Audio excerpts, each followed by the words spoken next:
Dagdashi Paige Mull. Hi everyone, my name is Paige Mull. I'm going to be talking to you today about analysis of proximal weather stations on the Flathead Indian Reservation. And what Agament Weather Station does is it sends real-time weather data to a server where I downloaded two different data sets. The first one is called RNBM, which is the old data site, and RDBM, which is the new data site. And what this does is it calculates efficient crop use for farmers who have fields out on the reservation. And this is crucial because I learned how to identify discrepancies in my data sets, and I was able to report back to the Bureau of Reclamation about like the different things that I found in the data sets.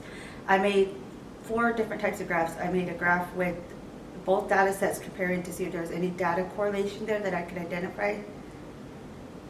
And I also identified, did a graph making percent variation, percent agreement, and the standard deviation. Some of them did agree well, some of them didn't. Some of them did have a percentage of like variation where it was totally off the chart.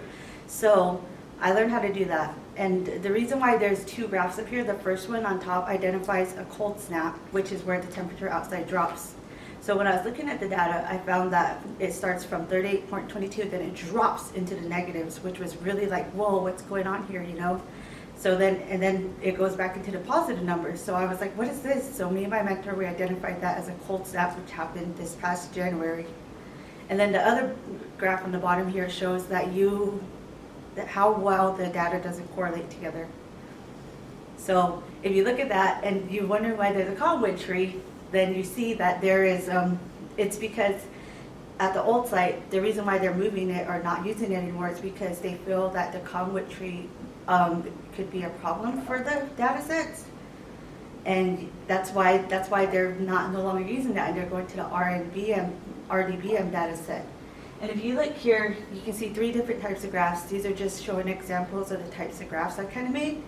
And if you also want to learn more about my methods or anything like that, or like my discussions or my research questions, you can scan my QR code. And if you want to go in more for funsies, you can scan my video montage to see the whole like summer of like what the group did. And I would like to thank the NSF and the Slawr REU program. Thank you.